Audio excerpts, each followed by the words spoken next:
team, along with Sam Watson and his team, we're going to stand together and fight this disease. I come this way before, travel through the open door. Circumstances navigated the path, and life happened all so fast. No, it got lonely. Sometimes you see, I know we couldn't make it. Even when I'm off beat, I still land on my feet, and nothing can shake me, cause I know my took a hold. I never. This is where I am destined to be. I'm not ready to give up. I believe in the miracle of life. Life's a quick with no rehearsal. Learn quickly, they'll come for your role. Games can play, can't take it personal, cause the devil is a liar. Telling you the truth, it's all in what you do, some things you gotta do, It's fight for millions, take a second, see the blessing in it. With much expected, much is given. When I made the living, now I'm giving back to children. Never let the power come first before your happiness, yes. You can be the best if you go the distance. Mix a little sweat with your persistence. You know that the best things are never instant. Just shine, let them see your brilliance. Get up, open up your eyes now. It's the moment of truth. No backing down. We're bringing it to life. For the children, it's a given. You gotta give it, be a blessing. This my personal statement. Run the game like I'm aces. Learn to develop patience, determined to be the greatest. Yeah, bobbing and weaving, they changing up like the seasons. Indigenous to the grind, so I do it for all my people. Jabbing the competition, back up against the ropes. You fighting for recognition. I'm fighting just to promote equality where we lacking. While cancer slowing our road, I'm confident we'll make it. We focus on common goals. Yeah. Give back, give love, giving something away. Never give up, stand tall to fight another day. 2 toes, 2 feet, I stand on the ground. I'm going back soon and fight this final round. Life's a quick with no rehearsal. Learn quickly, they'll come for your role. Can't take it personal, cause the devil is alive. Telling you the truth, it's all in what you do, some things you gotta do,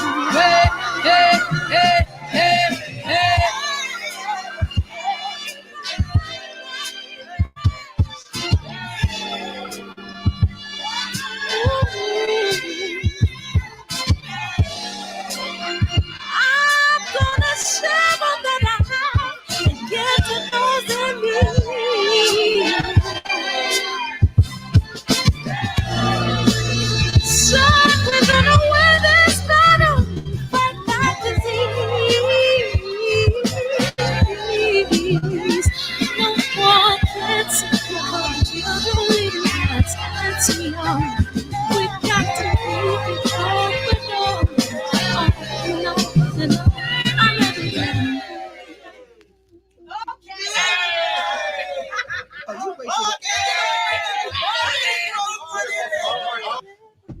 Great job.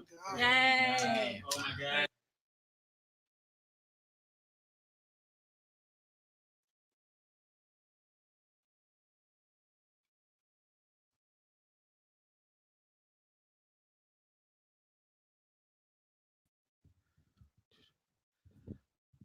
Oh.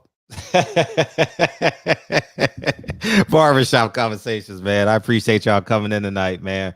What up, Donald, Lana, DB, KF, man. What's up, Mr. Harris, Tony, DB in here, strong, man. Black Attack Circle. What's up? What's up, Louise Hinton, Tony Dior, Mr. Kenneth, TB, man. I appreciate y'all coming in tonight, Josh, CO Sense, Picasso, Travis, Young Merv, the Cut Man. I appreciate y'all coming in tonight, man. What's up, Reggie Owens? I was watching the documentary like 20 minutes behind it, and that's why I got in kind of late today. So, anyways, man, I appreciate y'all coming in tonight, and we got a stat card tonight, man. Stat card tonight, man. We can talk about whatever you guys want to talk about. We have we can talk about The Last Dance. Obviously, we can talk about the Michael Moore. Has everyone seen the Michael Moore thing? I'll play the clip. That's what I'll do. I'll play the clip, and we can go from there. And I thought it would be cool because we spoke about the Michael Jordan. I mean, the Scottie Pippen's contract was trending last week, and it transcends their ideology transcends sports. You know, I mean, it don't matter what sport you playing. Shit, they create the rules, and we dumb enough to abide by them. You know what I mean? And they have so much power, they don't want to see you happy. You know what I'm saying? Like, how the hell you don't want to see? How the hell you don't want to see them come back and try and four-peat? Like it definitely don't make no sense. But I'm gonna play the clip so you guys can see it, and we'll go from there. All right. Let me, the screen sharing. Chrome. Okay, and play. A game in the game of boxing. Most people think that boxers, because I could put you back. There we go. Most people think back in those days, Tyson, Holyfield, Lewis, Moore, Bo, we made a lot of money. 33 1/3% is taken away because that's what the manager is supposed to get. Then a promoter takes 25%. Then the trainer takes 10%. Okay? Now, with all those percentages being taken out, so that's what? 50, 60, 63%. That's a lot. That's over half of your 63% of your money is gone already. Then you have to pay taxes on top of the money before you dish it out. So you're always going to be broke because your manager is always going to keep picking up the slack. And once the manager keeps picking up the slack, you're going to keep owing him. So he gets the paycheck. He takes out the money and does what he has to do. That's bullshit, man. That's bullshit. That's why most boxers are broke. How in the hell does a manager get 33 1/3 when he does nothing? That doesn't make sense. You have all these sanctioning fees on these belts that are not gold. They're brass. You give them credit. They're stylish, and a lot of people held the belt, but it's brass. It's not real. Hall of Fame. People come to see you, the fighter. Where does that money go from? In the game of boxing. Most people think that boxers. So that's Michael Moore. Shout out to IFL TV for the clip. It was actually a good interview. Very telling interview. And it definitely correlates to what I preach on this channel day in and day out about financial literacy. And I thought IFL, the reporter from IFL TV did a good job at just letting Michael Moore talk, and it's just awful that not only do they get robbed in the boardroom, but they have no health care, they have no retirement, they have no ability to get jobs because they're mentally delayed at this point in terms of their cognition. Their brain may work, but they're like Y'all know I'm talking about the retirement boxing voice. You know what I'm saying? So I think that something has to be done. For far too long, I believe that we've just allowed things to be status quo, and no one is speaking up on it. It has to be something. Michael Moore said it should be like a president or a commissioner. Excuse me, it should be a commissioner that oversees all 50 commissions, and you have like vice presidents in each state. You know, that way it has some it's just sad, man. It's sad how they railroad you, and like I said, any fighter, you give away 20% of your check, 30% of your check just because. I think you're stupid. I'm just saying, I think you're absolutely stupid to give away 20-30% of your check. You understand what I'm saying? I don't see no sense in that. I think you're the biggest dummy ever. Especially when you consistently fighting at the top level. I think you're stupid. I think no one deserves to get 30% taken out of their check pre-tax. You know what I mean? It don't make sense to me. So I think that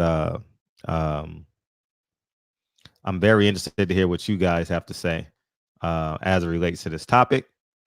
And we got the if you guys just got done watching the Floyd Mayweather, not the Floyd Mayweather, but the Floyd y'all someone just sent me the Floyd Mayweather finally spoke out. It's a 2-minute clip. If you saw that, you're more than welcome to talk about that. You're more than welcome to talk about The Last Dance. And the phone lines are open. If you want to beam in, you're definitely more than welcome to beam in. And we can go from there, man. But Mike Tyson's earnings. Yeah, Mike Tyson's earnings has been a tragedy, man. You know what I mean?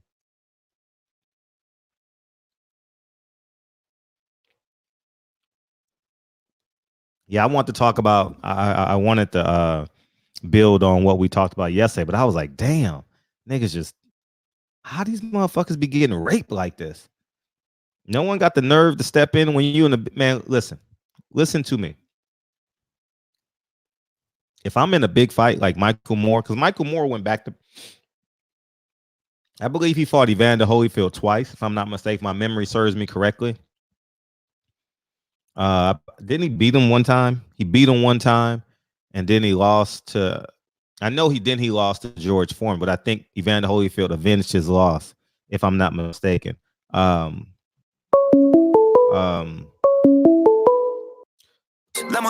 up, DB? Double check the details. Gotta cross my T's to dot my I's or I can't sleep well. Turn it off. What's popping?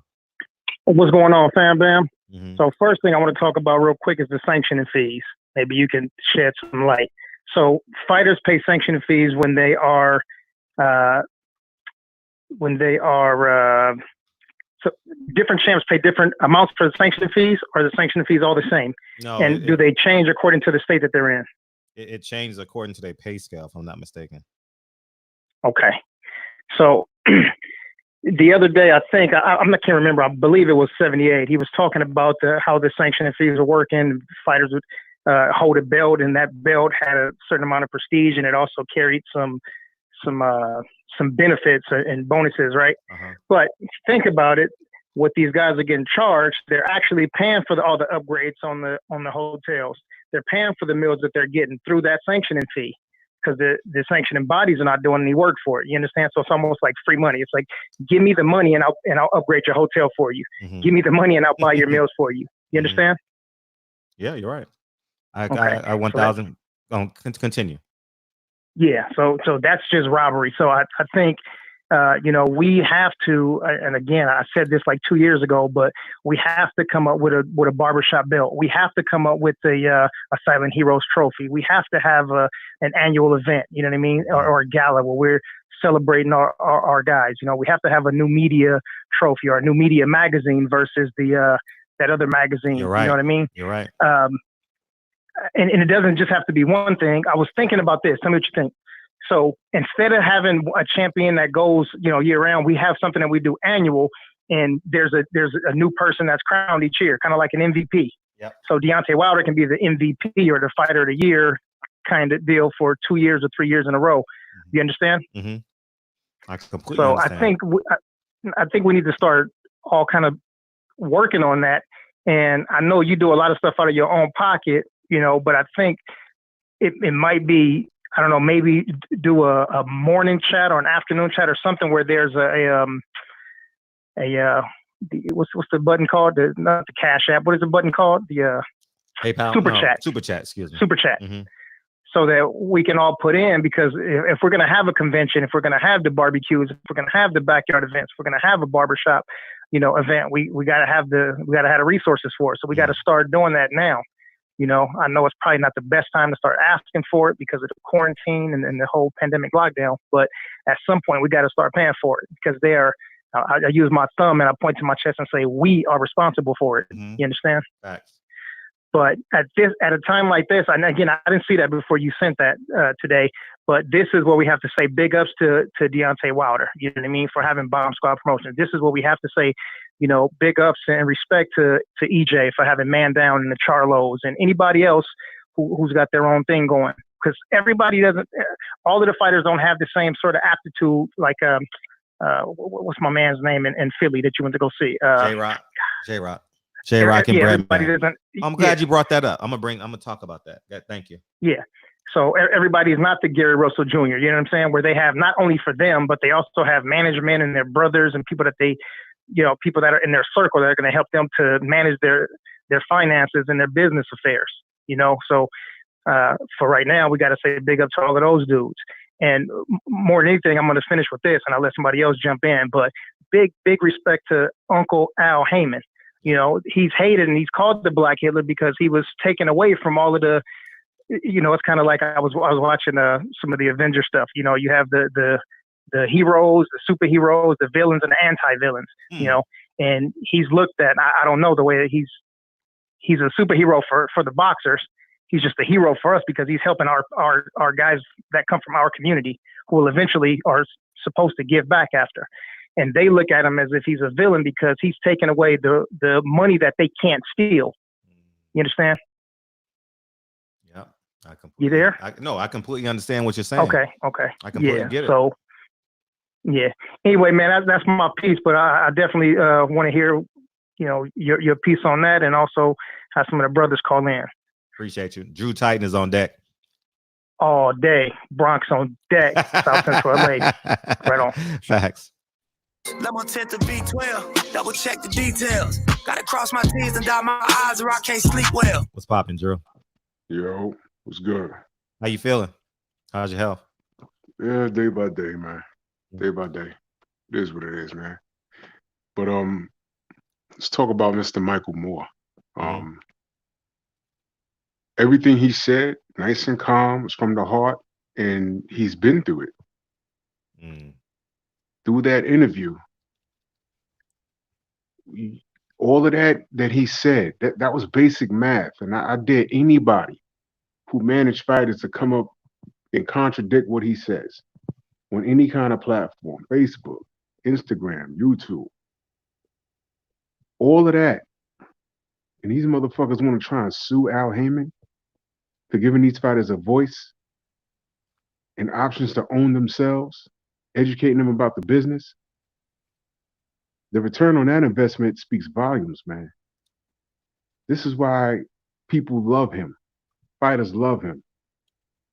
All right. When the fighter that did leave him wanted to come back, I believe that was that Martirosyan? Yeah. Was that It was Martirosyan, right? Honest, yeah. Yep. Daddy Al. Okay. Do all of that. Everything that Michael said, 100% true. And if you didn't know, it's true. You understand? And these motherfuckers just turn around and call him Black Hitler. And these motherfuckers got together. Enemies got together to try and sue him. Come on, man. I spoke with Angel Manfredi a couple of weeks ago. At the same. Go ahead. Continue. Talk about it. Yep. Same shit. Same shit. Prior to that, I spoke to Reggie Johnson. And, we spoke about that. I was talking about, I was just throwing shit at the wall because I'm educated on some things, but not everything. So I was just asking the brothers questions. And he mentioned there was a pension system for boxers in the state of California, and he was a few rounds short of collecting. And I'm like, that sucks. What's he gonna do? Come out of retirement? Come on, man. For what? And we don't know what kind of pension that shit looks like. Yep. But I was saying, I think all fighters should be paying into some sort of pension, and they should have a union. They should have something to protect themselves when they walk away from the game, based on the amount that they put in. And have their money work for them. I don't know, in annuities or stocks or something. They could walk away from the game, even if they have half of their wits. At least they have a steady income flow for the rest of their lives. It's like a retirement fund. In the city of New York, you work for the city. Depending on your contract, you work about 22, 25 years. You walk away from the game. And for the rest of your life, granted you're young enough, you'll see about $5,000 a month for the rest of your life. Depending on, and then you get Social Security when you're in your 60s. Why is there nothing set up like that for boxers? Facts. You talk to the Bob Arms of the world, we're like, these guys made millions of dollars. They're supposed to do that themselves. Well, here's the reality. A lot of these fighters come from nothing, man. They come from nothing. A lot of these guys could barely spare their names. Floyd ain't the only one who could barely read or write. Quiet as kept. That's just the truth. Even the ones that did go to college, they've made poor choices with their money. Not everyone knows how money works. You got to be fortunate. How fortunate that Floyd, who could barely read or write, according to some, because I really don't know, but people love to say he's fucking illiterate. But how does it feel knowing that a motherfucker that's illiterate is worth $500 million? But that's another conversation. But how fortunate was he to be schooled on the game by Al Heyman? You know what I'm saying? How fortunate is he? Look at all these things that Al Heyman is doing for these young black fighters. Just fighters, period. Fuck that. Fighters, period. And people want to complain. As fans, Al ain't giving us the fights that we want. But you know what? When we get the fights that we want, some of these guys get burnt out fast. And they have nothing to show for it when their career over. And then 20 years down the road, we're like, well, man, that's unfortunate what happened to him. Come on, man. Which one is it? I love the game, but outside of that, beyond that, I worry about these guys. I really, really do. I worry about these guys. And Fred, you speak to fighters all the time. You know what I'm talking about. How many fighters have you spoken to? And then 2 years later, you speak to them again, and it's like, oh, man, he don't sound the same. Facts. It's sad, man. It's sad. And it's fighters that we know. It's fighters that I'm fans of. It's fighters that I've spoken to on the phone. And I'm like, yo, this guy was not sounding like this 3 years ago. What the fuck happened? Well, we know what happened, because what does he do for a living? So, when we look for things in our own best interest, when you talk about the WBC doing dumb shit, like picking and choosing who they want to represent them in a certain way, talking down on someone that's carried their prestigious green belt. You know what I'm saying? Things like that. We need to get away from that, because that's a lot of stress relief off for the fighters itself. Who the fuck why would you want to work with somebody or work for somebody that doesn't respect you when you have a choice? I'm not talking about people that got to get up and go to work every day to a conventional job. Your boss don't give a shit about you. Half your coworkers don't give a shit about you. I'm not talking about that. I'm talking about you are a talented individual, male and female, since we're talking about the WBC. Why the fuck would you want to defend or represent a sanctioning body that not only doesn't represent you, but they can't stand you? And they're actually rooting against you. Why the fuck would you want to even hold that up? I'm going to say it again, Fred. When you speak to the brother Wilder, if anyone in his camp is listening to this, when the brother gets his belt back, pull a Riddick bow right at the end of the fight. Hold that belt up in mid-conversation, throw that fucker in the garbage and piss on it. Bring some lighter fluid and light the shit on fire when you get outside, so you don't, get in trouble for setting a fire in a building. But motherfuck that belt. Motherfuck what it represents, because it don't represent us. PBC, Al Heyman, make your own title, man. Put up. You're already doing your own programming. Make your own PBC titles from strawweight all the way up to heavyweight. You'll have guys coming out the woodwork. You don't need the fucking WBC, because they're acting like they don't need you. They don't respect us. When I was talking to Reggie Johnson, man, he was saying the same thing. They're trying to do, these fighters, they're working behind the scenes. They're trying to put some shit together, you know what I'm saying, so that the fighters could have something. Now, I don't know, I wouldn't know the first thing about how any of that works, but I told him, I said, brother, if you need me to write a letter or something, contact me. I'm all for it. I spoke to Angel Man Freddie, and it was a pleasure talking to him. But y'all saw what I saw. That's not the same brother we was used to seeing back in the early 2000s and the 90s. The least we could do for him as fans is hold him down. And that brother should be seeing about the money he's made. If there was some sort of pension plan or something in place that fighters had, I mean, come on, man. The brother should be seeing about 8 to 10 grand a month for the rest of his life to take care of his medical bills, man. He's paying his medical bills out of his own fucking pocket. He got to go get his brain shocked like every 2 weeks or some shit, he said, man. That shit broke my heart to hear. Come on, man. We've watched that guy, blood and guts in the fucking ring, man. We pay these guys to watch them damn near kill each other for our entertainment. The least they could do is be taken care of. And when you have a brother like Al Heyman coming in here taking care of these guys, it doesn't make any sense. Bob Arum, they won it the old way. Remember when Donald Trump stood up there and said, you know what happens in the old days?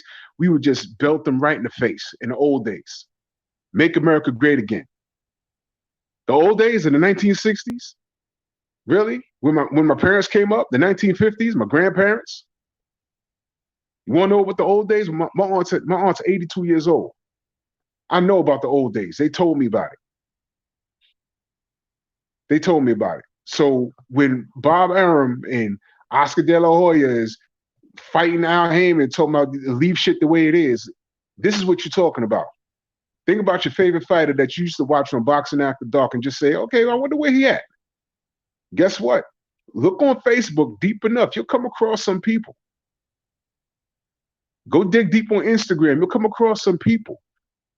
Some of them are not okay, man. Some of them are just working day jobs, and you're like, oh man, this guy, used to, break records on Boxing After Dark. You know what I'm saying? I used to like watching this guy fight. Now he's working a regular day job, which is fine. I'm glad he's working, but I mean, come on. You generated millions of dollars. You can't be resting right now in your 50s, relaxing. The shit ain't fair. The shit is not fair. So fuck the WBC, and the sport needs to take care of its fighters, and it starts with us as fans. All right, what we need to do is tell the PBC to wake up, because they're asleep at the wheel. There's an opening here, and we need to take advantage as fans. We need to take advantage. It's our money. And every WBC fighter of color, fuck that, black fighters, WBC, black fighters, WBC champions, throw your shits in the garbage, man. Throw your shits in the garbage. That belt ain't for you. They're giving away Maya Inca belts and shit. It's not for you. It's not for you. It's not for us. Ain't no African belt or hood belt or whatever belt they want to fucking call it, the collard green belt, whatever the fuck. It's not for us. Why the fuck you want to represent somebody that can't stand you, that's rooting against you? Fuck out of here. Brother Wilder, when you get your shit back, throw that fucking in the garbage. I'm going to say it every time. That's my time, Fred. One love, brother. Appreciate the call, Drew.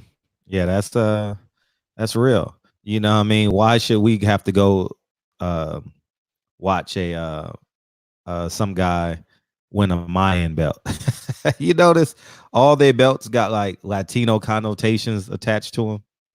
You know what I mean? If they're the World Boxing Council, all their belts are Mexican-based belts for the most part. You know what I mean? So, yeah, I think the PBC is going to come out with the belt. I think that the guy mentioned it, Wagner, not Billy Wagner. He was the closer, but you guys know what I'm talking about. Wagner from PBC, or was he from Fox? Either the two. Oh, no, he's from Fox, I believe. And I believe they're going to come up with a belt. They have to separate themselves. You know what I mean? It'll be like the NWO versus the WWE or F at the time. So it makes great sense for Al Heyman to begin to separate himself, you know what I mean, from the competition, and put the others to rest, because fighters need to fighters need to get their own checks. You understand? No longer should your check go to the promoter. No longer should your check go to the promoter or your manager. The check needs to be in your name. You understand? And I think so many fighters are I do whatever I want, whenever I want. I love it. What's poppin', man? Couldn't help yourself, huh? What's up? Yeah, couldn't help myself, man. I'm sitting here and I got my own thoughts, and then I got Drew's thoughts, and then your opening, and brothers in the chat talking.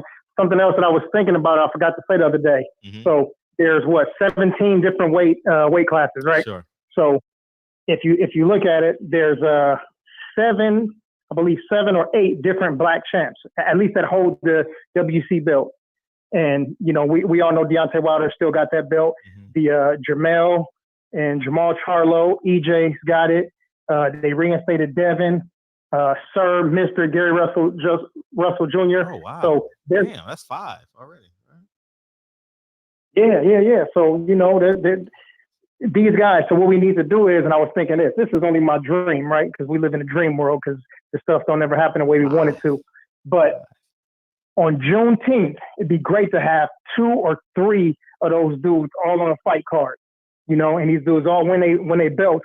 And when it's all over, everybody's to the back, and they all go into the press conference, and they stand together and throw their belts in the trash together. Man, that'd be, I swear, I think I had a dream about that.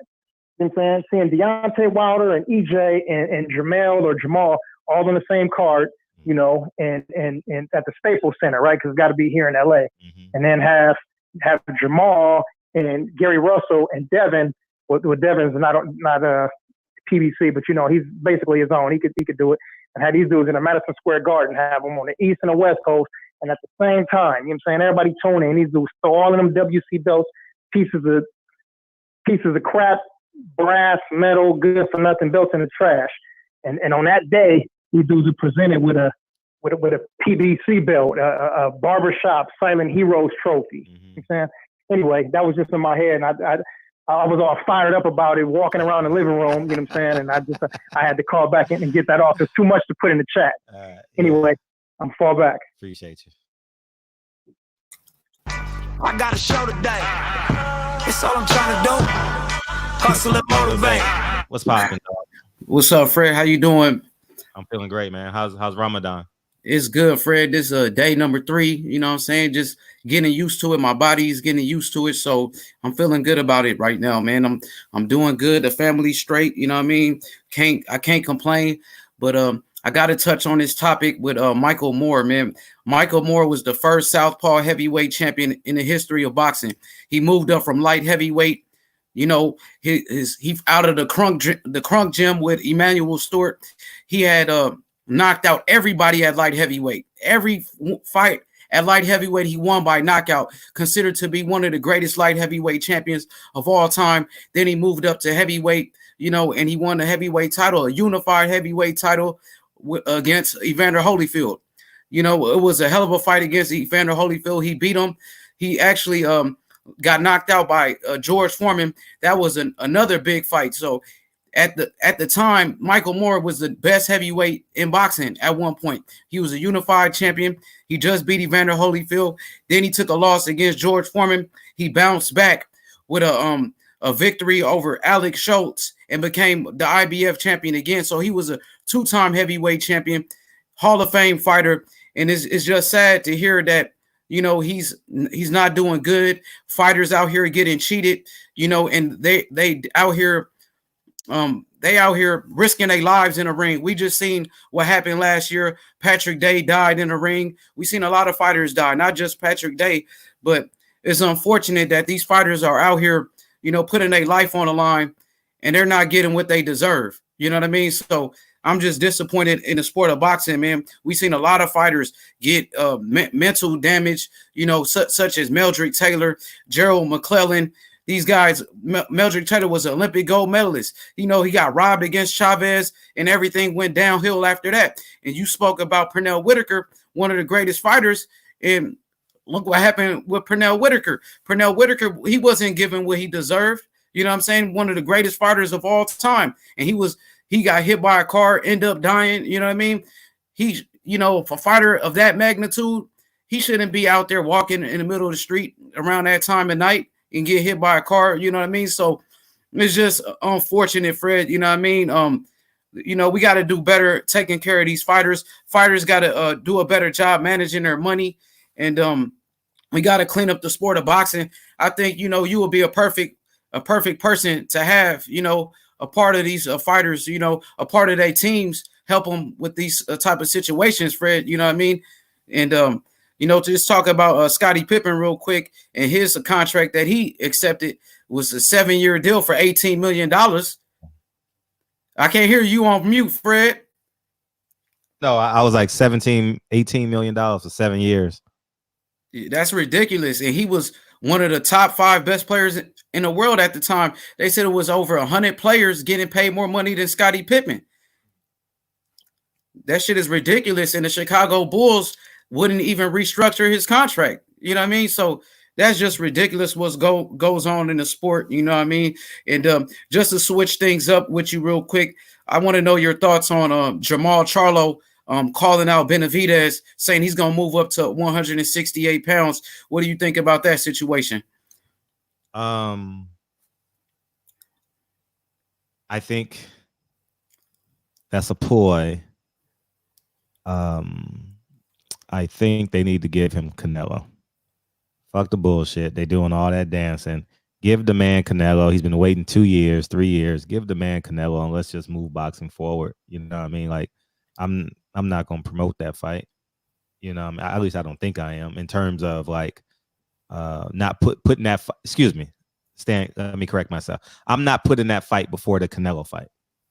You understand what I'm saying? So I think he should go after Canelo first, and then they can call him the Mexican Killer. You know what I mean? He can beat Canelo, then David Benavidez, and he'll go down in history like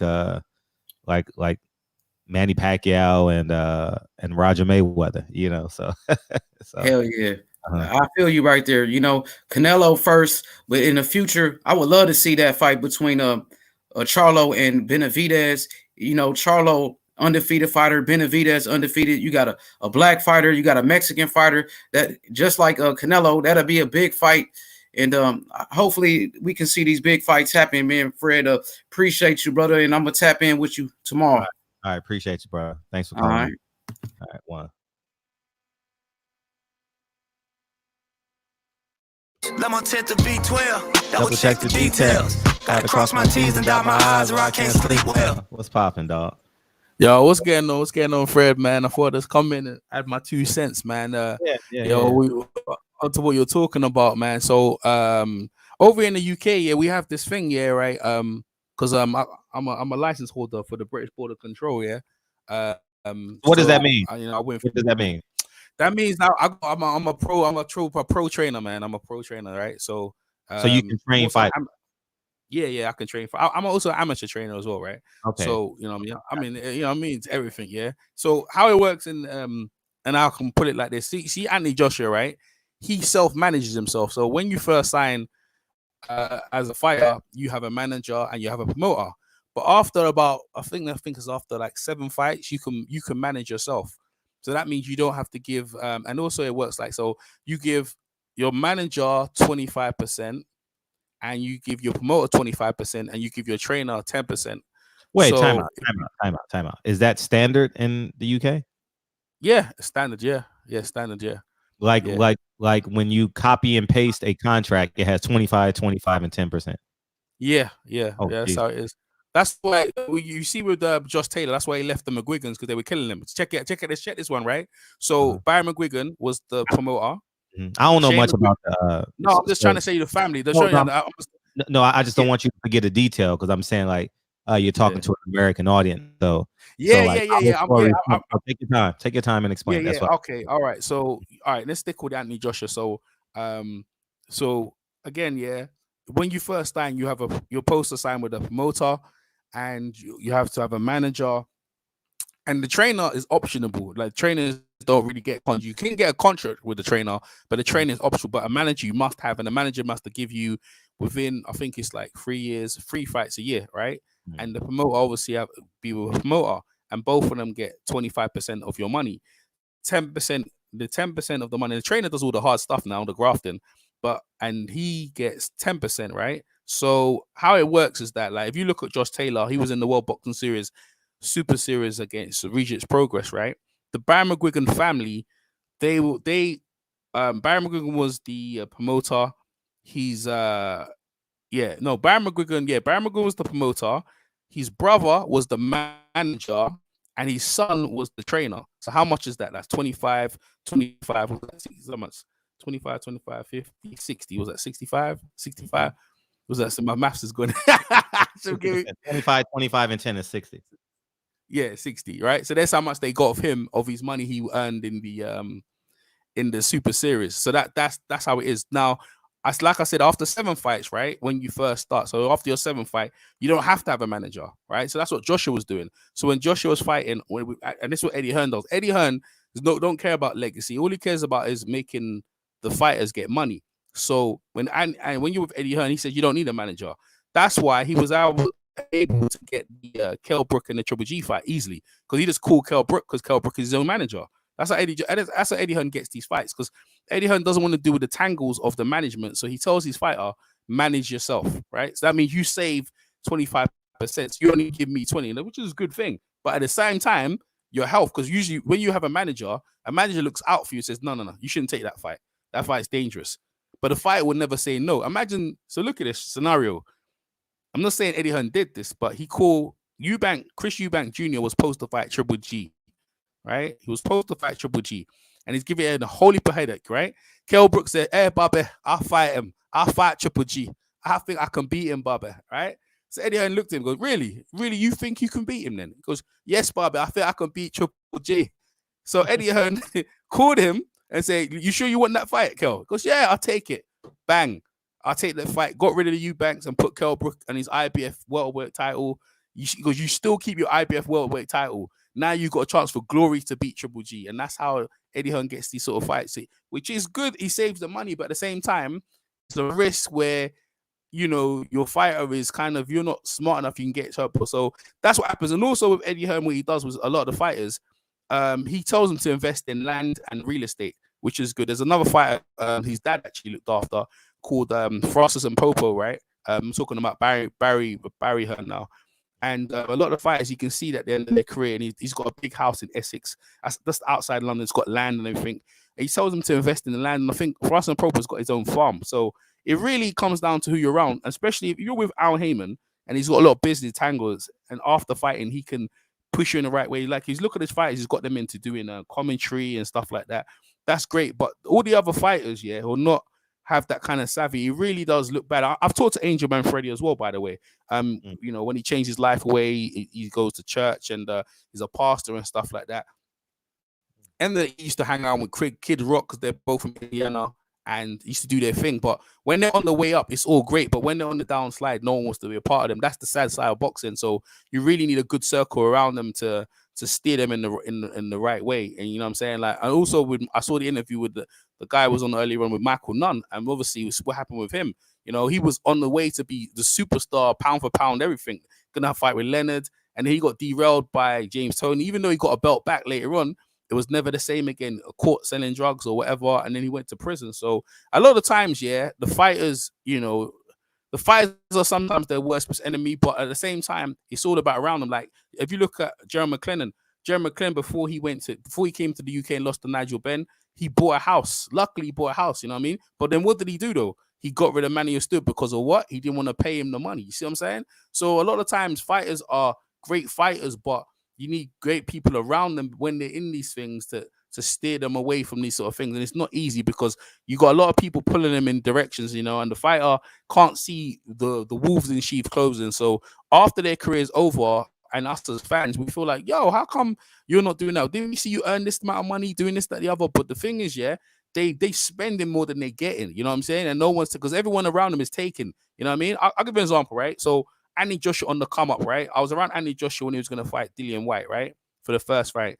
And I was I interviewed him on the early days. Now it's hard to even get interview Andy Joshua, but on the come up, I was around, right? Mm-hmm. So I was sitting at the dinner table and Eddie Hearn was paying for the food. And I could have sat there as one of his entourage and just got free food. And I could have said, I'm good. Wherever Andy Joshua, I could have followed Andy Joshua. It's cool. If you want to follow me, fine. That's how cool he was. But I didn't want to do that in my own self. That's not who I am, right? But there's a lot of people like that. I'm not saying he's got a lot of hang-ons on, but that's what boxing does do, you know what I mean? And fighters, the people hanging on to you, it's not like they're horrible. They're always telling you, "Oh, champ, you the best, champ." They're boosting your head to the highest. You understand what I'm saying to you? So I hear what my man's saying to you, but you got to understand, yeah, these guys are on a fly and they don't want to hear no negativity. You know what I mean? People were saying the same thing with Deontay Wilder. He couldn't see through the trees. I mean, you listen. The first and foremost, you're telling your opponent in the second fight what you're gonna do. You know what I mean? You're telling him what you're gonna do. So what did he do? He went to the Crump gym. Went to the Crump gym where all the great fighters are, learned something over there, and thought, boy, I'm not going to go on my back foot. I'm actually going to come and fight you. You know what I'm trying to say to you? So he told you what you was going to do. So you're telling, rather than you just be chilled, cool, don't let no one know your game plan, you open up your game plan. This guy adjusts to your game plan. That's why he beats you. It's up to Wilder. So let's see what Wilder does there. But we're talking about the earnings and how they're spending money. I see the girl, you know, people around Wilder telling this, that, the other, but it's hard to see who's your friend at this point. So I hear what my man is saying you, but listen, when you're on the come up, a lot of fighters are poor. All right, let me go talk back in the UK. So a fighter, I also mentioned about the 25%. So sometimes in the UK, right, it's so bad that you're not earning some money. Sometimes you pay your opponent, especially journeymen, right? Especially UK, they have a lot of journeymen, right? You pay your opponent the money, and sometimes you got to pay the promoter money before you can make money back. So you don't even sometimes you don't sell enough tickets, you might not make enough back. So that means you owe the promoter money. So in effect, yeah, you're broke. There's a lot of fighters in the UK, they're not making no big money and they're broke in effect. Just to try and please people, but that's their pleasure. So it's always good in the fighter to have a good amateur start, to get a good promoter to look at you so you can get your way. Like Daniel DeBar was sailing, yeah, he was doing all right. That's Frank Warren's best boy. The promoters have the money. But I mean, you want to get to a point like Floyd did. Floyd's going switching to America. I keep switching around. Getting to a point where Floyd, where you can leave your promoter and get to a point where you can be independent and take. Because I tell you what, if Floyd didn't get away from Bob Arum, we don't know where Floyd would have been. You know what I'm trying to say to you? And there's loads of American fighters and H Money, big shout out to H Money that just came on. We end up like Parnell Whitaker because Parnell, if you look at Parnell's situation, this is what Parnell might tell Floyd. Don't try and be good. Sometimes, you know what I mean? Parnell always try to do, you know, I'm gonna be respectful and try to do everything, and they still effed him over. You know what I'm saying? Floyd said, F that. I'm gonna be the bad boy. That's what you want me to be anyway. And I embraced it, and then he got paid and he was putting hands on people. And you know what? That's great. You know, in the day, we don't have to be liked, you know. In the day, as long as you like Floyd said, if you don't like me, F you like me, then cool. And I think people need to feel that sort of embracement, you know what I mean? And talking to all the fighters who are on hard times, I think what's his name again? You'll see Gentleman Thing Cooney. What's his name again? Thingy Cooney. I think he's Jerry Cooney. Jerry Cooney. Yeah, I think he set up something over in Pennsylvania where, I think he set up something where boxers can get money over there. So him and Larry Holmes, they set up something, a pension where they can get some money. So there is ways for fighters to get some sort of money and get some income after. I remember when Freddie Roach came over and he was saying that Manny Pacquiao gives all of his money out to the people in the Philippines. And what Freddie Roach told me, so at the time when he came over to the UK, right, he was saying that what he does with Manny, he takes Manny's millions and he saves them. He's got a bank account. He was telling me, I got a bank account saved for him. He doesn't know. So when he, you know, if Manny goes on hard times, I'm going to give him his money because Freddie's been there. So he knows. So that's what Freddie actually does for Manny. That's how much he loves Manny because Manny gave him so much. But that's just Freddie's. But not everyone's like Freddie Roach. You understand what I'm saying to you? Not everyone's like that. Some people just take. So it really comes down to who you're around. And, you know, in the day, the fighter does the fighting, but really and truly, you got people around him, and they do really come on hard times, you know what I mean? My man who beat Costa Zoo, was it Vernon Phillips, who knocked out Costa Zoo and got all the praise? He's on hard times as well. And a lot of them, you know, and they go to gyms and stuff like that. It's very hard. I mean, Rocky Marciano said it back in his documentary. I remember this guy called Lou Ambers back then. Is it Lou Ambers? And I remember he saw him in a diner and he's like, what are you doing here?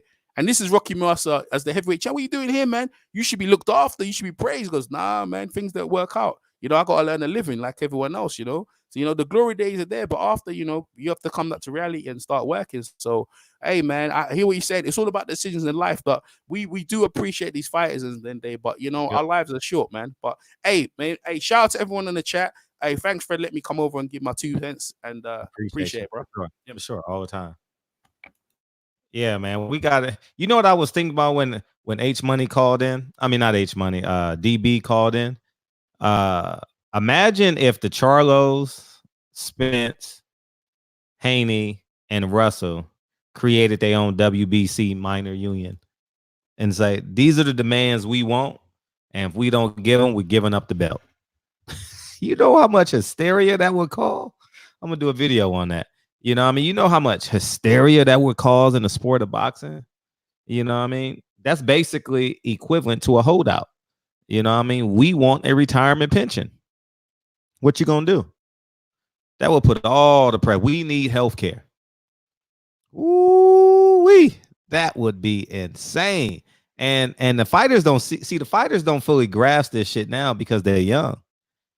You know what I mean? They're young, they got money, but they're not thinking like they don't know what it's like to be 42. You know what I mean? They have no idea what it's like to be 42. So no, I'm not saying they won't do it, but the fact that you're starting the conversation, you know what I mean? It may be next generation, but the fact that the conversation is starting, you know, I mean, look how long it took for people to rebel against slavery, you know? So it takes time to build the confidence, but that's a conversation that needs to be had, you know, because it's very apparent what the WBC stands for. You know, I mean, the WBC ain't shit, you know, and I'm looking forward to the future because the more videos I do, the more comments they read from y'all, the more momentum the storyline gets, you know, and I think it's critical. I think it's exceptionally critical that we continue the conversation, you know what I mean? And I'm not giving it no positive superlatives or adjectives on none of these belts anymore. You know, I don't value them at all. And so I'm just hoping that something can happen. Somebody got to be the first. You know, if they making 3% on these fighters, why don't they take 2% and put 1 in a retirement pension? You know what I mean? And you know what else I found disturbing? They'd have a collective bargaining agreement. You're right. You know what I found kind of disturbing?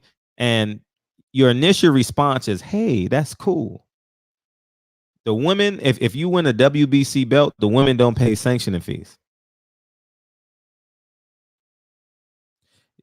Some people, I mean, your initial reaction is, oh, they don't make that much money. Oh, that's a great gesture. But if they don't pay sanctioning fees, not that I care about the sanctioning fees at this point, they'll never have any leverage. They're basically the stepchild. They basically live in the basement or in the attic. You know what I'm saying? Like, they don't care enough about female boxing. You know what I mean? Because they're not making any money off of. So it's like, if I'm not making any money off you, it's pointless for the woman. It's pointless anyway, but it's even more pointless for the women to go after the WBC belt because they don't need to promote them. You know what I mean? It literally has no value. It's literally just a piece of metal and plastic. You know what I mean? And here's what else I learned too. Listening to Michael Moore. This validates the claim that the fighter validates the belt. Now let's say now let's do hypotheticals, right? 2 hypotheticals, right? Let's say Muhammad Ali, which was a WBC champion, right?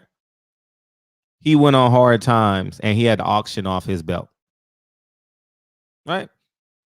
It may be substantial in the open market, right? Now let's say, shit. Winky Wright, since he's not, I'm not sure which belt he won, but he's not one of the more popular, let's see, world champions, WBC champions, right? How much would his belt go for in the open market? You guys get my point. So the point I'm making is you can't melt that belt down and it holds its value. You know what I mean? Not that jewelry holds its value, but there's no value. There's no financial gain in these belts. They're worth nothing. You know what I mean? But yeah, but you got, and so did Riddick Bowe, but you got to have a name behind it. You understand what I'm saying? So at the end of the day, I think that these fighters need to understand that they name cachet. What they've done in the ring makes the belts worth something. And these older fighters need to be more verbal. These older fighters need to be way more verbal. You understand? And the more verbal they are, I mean, the less power, the less believable that these sanctioning bodies, the alphabet boys, have power. You know, because we don't go to see promoters and managers. We want to see a good fight. You understand what I'm saying? And we obviously want them to be healthy, but when you're in the fight, you're never going to be that healthy again. You know, let's just face reality, you know, and it's a tragedy. It's a real tragedy what's happening once these fighters get on the other side of the mountain. When these fighters get on the other side of the mountain, it's all downhill from here. You're going to see like you always see these older fighters staying around. You always see they like the end of their career, they lose 5 in a row, 6 in a row. You know what I mean? Lemon tint to B12, double check the details. Gotta cross my T's and dot my I's or I can't sleep well. What's poppin', Reg? Man, what's happening? What's happening, man? This is a pretty great topic, man. A topic that I wish most fighters will pay attention to, especially those who are kind of in the the high seat status, the ones who smelling their own shit, thinking they're high and above everything. Because the one thing that gets lost is the division amongst the tier of boxers. So you have the guys who are already up there and the guys coming in behind them.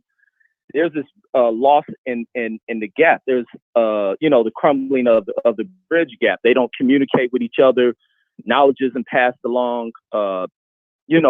Everyone coming together. Everyone, it's kind of almost a Hollywood type status to where you're just a standby or backstage type actor, and I'm in the spotlight, so I don't listen to you, that kind of effect. And I think boxers have to be more of a community amongst each other, those who come to kind of unionize when it comes to how foul the sport is. And a lot of young fighters just don't feel the need to even want to reach out or speak to these older fighters, because when the older fighters were in their heyday, they looked down, they shunned these younger fighters. And I think that shit has to end, and people have to be more open and more honest to the real true side of boxing. And some of these dudes are just so uneducated, and they come from such poor backgrounds that any six-figure, they just have no understanding. A lot of these dudes can't read. A lot of these dudes have never managed anything, and a lot of these guys have never received a check. They probably don't even know how to balance a checkbook or anything like that, even though we don't do those type of things, but they can't manage or watch an account. Many people come in, sway them with these grand business deals, because even we were talking about how Pippen and them were ripped off. You got to also think about Teddy Riley. Just think about him more recently with the music thing, about how a crooked ass investor, real estate type guy, ripped Teddy Riley off for most of his money, even during those periods. So when people don't have an understanding of things, many people can pitch these grand business deals. And that's what happens to a lot of uneducated athletes, is those who come in with suits, who speak well, appear to have all this, master type knowledge of shit. They can sell anything to these dudes, and these dudes believe it's an investment, viable investment that's going to have huge returns. And they're just pouring money into these guys who are just walking out the door with their shit. These dudes, not understanding money, thinking money lasts forever. They don't understand, the time periods of of how long they'll be pulling in this money or the time value of money neither, because some of these guys may go into the ring and that may be it. There may never be another check. Now you're paying off money to people who are so undeserving of it because, but back to the education thing. So a lot of them can't read, can't write, can barely count. They don't understand money. So 6 figures of money coming in there. So an uneducated guy coming out of poverty, they think they done made it. This is the greatest thing. The 6-figure money will last them for the rest of their lives. But on top of that, they have picked up these heavy expense type life habits and stuff. So there needs to be a continuation of this money rolling in. They start taking on more burden of taking care of people than they can really handle. And especially with sports, injuries come along with it. So now you got your uneducated ass trusting people who appear and seem that they have your best interest in mind when all they're looking at is they're going to use your money. And that's what a lot of people do who try to seek investments is they use other people's money and try to flip it. But in boxing, they're using your money not to flip it, but to keep it and do other things with it. When these fighters are paying out, it makes no sense for you to be paying out these high percentages of things. And that's why people don't speak in dollar amounts when they talk about what you're paying the people, because to an uneducated person, when they're just speaking in terms of percentages, the weight of the impact of what's being taken away from them seems lesser than what it really is. Yeah. Now you can tell someone 25% you got to pay me, but if you flip that 25% over to you giving me $250,000, they'll think about that. Yeah. It makes no sense, like Michael Moore was saying, that a manager is getting 25%, the promoter's getting 33% for what? They ain't putting in none of the the hours of sacrifice. Being a fighter, it makes no sense. Fighters are have to go through the most sacrifice of any athlete in the world of sports. You're away from your family. Spending all this time doing the training, the miles of running, getting in the ring, putting on fights, running the risk of being injured, setting yourself back at that. And even in these periods of time, there's no money coming in. The training, people just are trying to accrue amounts of money that you're going to owe them at the end of this if you make it to the ring. But then the promoters putting on fights, the promoters getting sponsorship, other little deals the promoters are making off the back of your fucking hard work. Why this promoter's probably sitting at a golf course talking to his buddies about how he's sticking it to you. You don't understand this shit. This dude's, I'm still in bed sleeping. This motherfucker's out here running at midnight, training and shit to make me all this damn money, getting bopped in the head, and I'm taking 33% from him on top of what I take. Like, it's so much pimping shit that goes on in boxing due to these people having a lack of education. They're not thinking about that because all they think is, oh, I'm about to get $1 million. Well, that $1 million really supposed to have been 10 million for you, but your promoter then took all this shit. Promoter and manager are in cahoots with ripping your ass off. Then you got to divvy out 10% to the trainer, and then you're left with this shit. And on top of that, you don't want paying taxes on that shit. You pay taxes on you pay taxes on the whole check. That's what I was trying to explain to fighters. They don't understand. They paying taxes on their whole purse. They not 1099 to anyone. You know what I mean? They just handing out money and they paying taxes on the $10 million purse or the $1 million purse. They need to itemize and have a payroll tax. You know what I mean? Like, it's just, go ahead, man. It's that, and they don't understand it because I understand that and then they do shit for their family. So anything I hear that's over $17,000, you have to tax. There's tax on top of that. So a lot of them are spending to buy the mom a house, sister a house, cars, and all this shit. All this money is just dwindling away. And a lot of these dudes end up broke without understanding where the hell all this money went. But it went to you paying unworthy ass people. The only person to take something out of a fighter's check should be their trainers. And I think managers should be a thing of the past in the sport, or either promoters, one of the two. But a promoter should not ever be allowed to touch a fighter's check. Promoters should be able to there should be different avenues that promoters make their money. They either make it from the venue, people paying site fees, that goes to the promoter, and the promoter finds a way of getting loans or whatever to give the fighters their guaranteed check. No way that these fighters should be breaking up their damn checks, because no athlete sacrifices more than a damn athlete. Big facts. In boxing. Big facts. Or UFC. Yeah, and I don't think the only person you can tell who can probably put their lives more at risk is those probably serving on the front lines of combat. Other than that, there's no one putting themselves in greater danger than a goddamn boxer or mixed martial artist. And then all these other fools are stealing from you. Like, man, there should be more promoters being found somewhere dumped off in a damn ditch. These fighters need to wake up. They need to educate. They need to stay away from all these greedy ass suit people. The same thing with football. That shit is even more corrupted with all these. You look at these drafts and just the way these young kids react when they see all that money. It's so many people, these sports agents just got their hands wrapped around these dudes. Because even though a lot of these kids are leaving colleges, a lot of them are really uneducated people and have no understanding of money, and they get effed over by some of these Harvard grad type business people who know all the tricks and trades of stealing every single dime these guys are getting. So that's why education is the biggest factor when it comes into athletes who step into money, and really understanding what they're paying the people who do not deserve it. Promoters and managers do not deserve none of that money. And Congress needs to look into that shit. And fighters need to come together, whether you enemies with another fighter or whatnot. Y'all have to unionize, put your brains together. And those without a brain just have to accept the fact that you're not intelligent and let those with brains do all the thinking for you. But that's all I got, Fred. I appreciate you, man. Great call, man. No, yeah, I tell every fighter I talk to in terms of intimate conversation, I always ask them about their money. Like, what are you doing with your money? Just think, y'all want to be really, really realistic? YouTubers will make more money in retirement than fighters, because these videos don't go anywhere. Think about that conceptually. That's sad. That's sad, man. A guy like Ticket TV, who puts out 30 videos a day, you know what I mean? He's going to make more money than these fighters in retirement.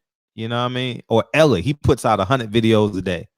You know what I mean? These videos ain't going nowhere. You know, I watched the interview.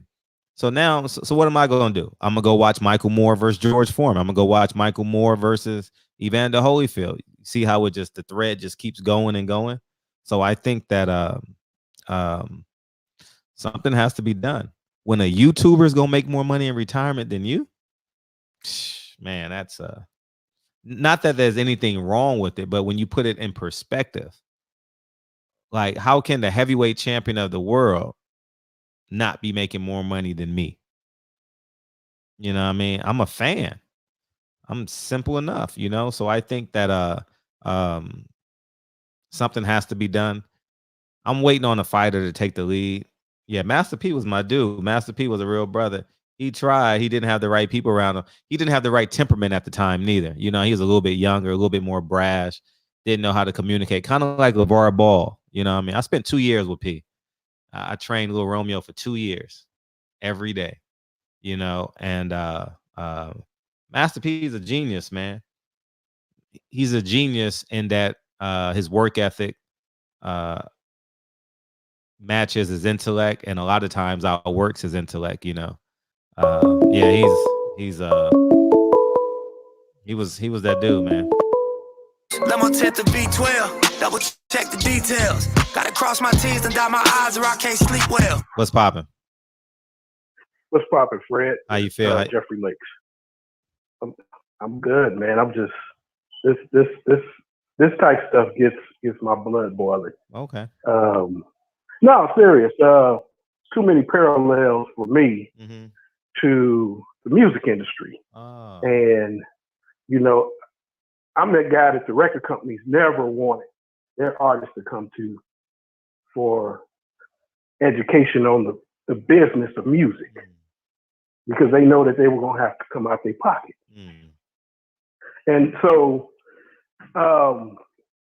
one of the things that I see consistently with these with this structure in boxing, you know, promoter, manager, trainer, fighter, and what have you, is The manager really should be paid by the promoter because the managers are manipulated by the promoters. So just from that standpoint, to see,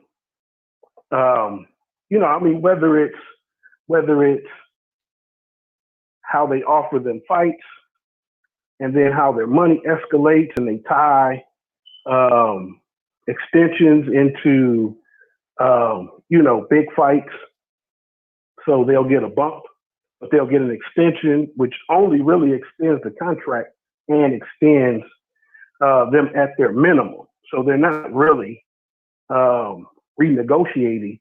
They're just getting extended over and over. And at some point, the fighter has to restructure their business.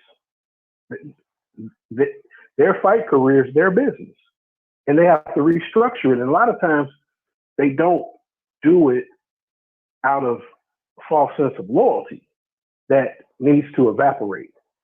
When you get ready to restructure, when you get ready to say, okay, maybe some of that money you're looking at down the line could be used to pay off some people now that you need to move out of the way, that you need to get out of your way, so that they're not just going along for the ride, at the same rate. I heard you say something a few months ago. You said the real estate broker isn't going to get, a fixed commission, the same commission that he got on the 10th deal that he got on the first deal. Because, okay, if, as you go on, especially as the money that they make, escalates, it should be problematic for them to see someone who probably nets more off of their fight than they do. That's the thing that sets me sideways. And let's keep pushing to get there, to arrest their attention on this matter. Let's keep this type of topic going. No, you're right. That was pretty much what I appreciate. And one thing I learned about fighters, they're afraid to have lucid conversations. You know what I mean? Like they're controlled. They're very like machines. They're robots. There are very few fighters who just answer any question you ask them. You know what I mean? And in terms of the intellect, you guys have seen many, many interviews where you watching a guy interview, you like, God, please stop. Please stop. You know what I mean? Like, I don't want to hear this shit. You know what I mean? And that's the reality of it. Boxing is a poor man's sport. So you got to take into account the father and the son. The father that brings his son to the boxing ring is hoping and praying that he has the lottery ticket. You understand? And it's a grueling sport. It takes 15 years to get a world championship fight minimum. Think about that shit. You started boxing at 8. God damn. God. My problem with these fake alpha males, great, they have a skill. They have a skill. They can do something that that I don't do. But if their thought is, okay, it's time to start reorganizing. Who can I find to lead this restructuring? Whether it's they go to a wealth manager and put some type of strategy into play, or if they go to a banker, it could be anyone. I mean, I think that it doesn't have to be another boxing person. It could be someone that they explain what they're looking to. This is assuming they have a plan or have a desire. I think the key is to have a desire first, and then they will have a plan that will come out of that desire. other than just fighting and basically being a oversouped employee of of their promoter who should be working for them. No, you're right. No, you're absolutely right. And the fighters see when the fighter says, "I'm gonna consult with my team." Man, I understand that they're a team, but you can't defer publicly. You know what I mean? Like, and you got to have that mindset. You got to have that I'm in charge mindset. You got to know where every penny goes. You know what I mean? Like, I thought this was $1 million fight. Why am I getting 875? Don't make sense. And The way they break it up, they're not getting 875 unless you're talking about $875. no, I'm just saying. No, I'm just saying. Like, if they said we're paying you $1 million, and then they itemize it down to 875, and the fighter is like, why am I only getting 875? And they don't even ask any questions because they're just grateful to have 875. No, that's if that's not moving the line. Mm-hmm. And they're leaving a lot of money on the table, and they're not paying the game forward. I got a big problem with that. And you should.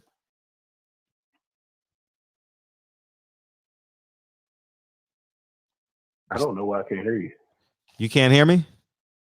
I hear you now. Okay, good. Okay, good. Yeah, they should have a problem with it. You know what I mean? But these fighters are just, I don't give a fuck if it's your father, your uncle, your best friend, your trainer since he was 9. You got to know where all the money goes.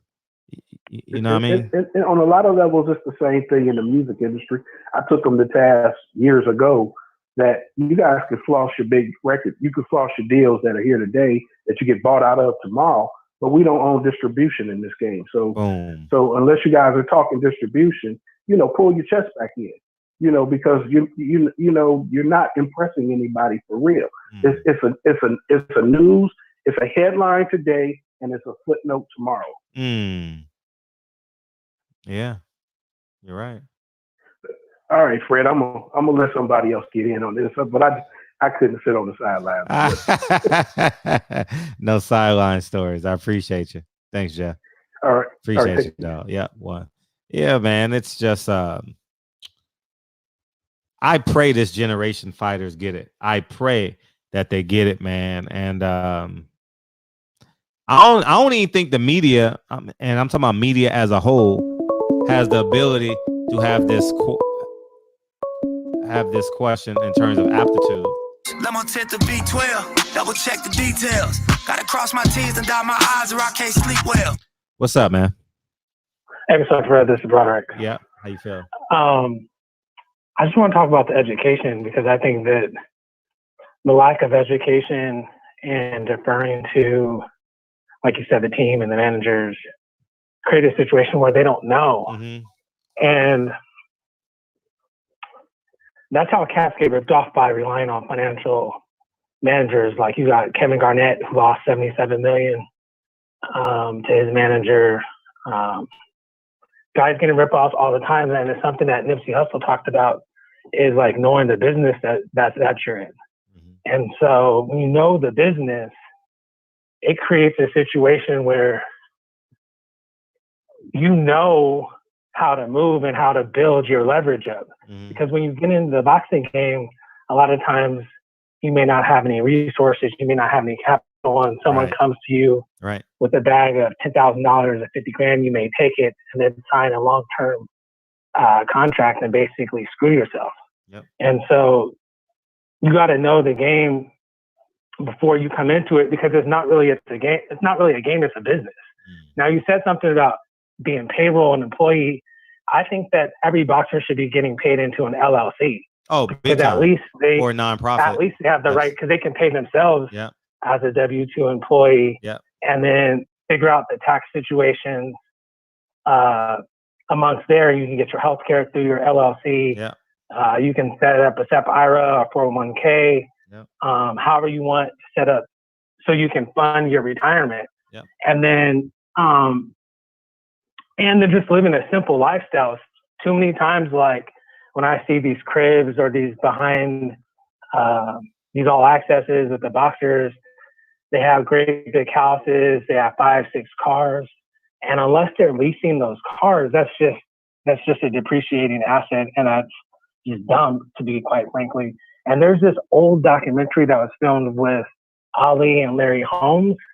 And they filmed it in, I think, 1978. And he talked about he had one house and he has one, I think at the time he had the same wife he currently has, but he lived a very simple lifestyle. Larry Holmes, and by, right? I think by living a simple lifestyle, it's easy to maintain in retirement, not having a bunch of Ferraris.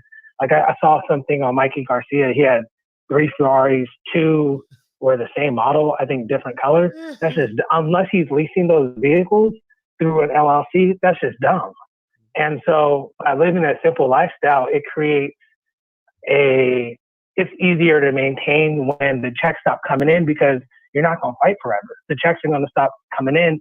And the longer you fight, the more cognitive damage you're suffering and the greater likelihood that you're going to fuck off your money. Nice. Now, I think everyone, if they don't know, they should look at what's called the concept of the 4% rule. The 4% rule is essentially if you have your money invested in an index fund tracking the S&P 500 or the total stock market, you can take out 4% every year and you won't run out of money, because the long-term stock return, if you reinvest your dividends, is about 11% over the last 100 years. Now, some years may be higher, some years may be lower, but they've ran these simulations and you're not going to run out the money. The problem is that a lot of, not just fighters, but athletes in general, their lifestyles aren't maintainable off of 4%, and they're not in control of their money. Like, you can put your money in VTI or Boo or a multitude of these index funds, and you can log into your E-Trade or Vanguard account and just check it. Like, there's an article I read with Floyd Mayweather, and it was on ESPN magazine, and he took the writer to the bank, and he got his account statement printed out, and it was $100 million in his checking account. Now, the writer was like, man, that seemed kind of silly, kind of stupid. But the smart thing is that when you have $10 million, you don't need to really be investing to make more money. You just need to be not fuck off your money. $10 million is enough for most people to live a comfortable lifestyle, especially if you're only taking out 4%, if it's invested in some index fund. Even if it's not, if you live a modest lifestyle, you can live off $10 million quite comfortably. So a lot of athletes trust, white financial managers with their money. And then those guys are getting paid off of trades and stuff they make, even if they only charge you 1%. 1% is a lot when you need to live off of the capital, when if they get you 11% returns, they're doing great.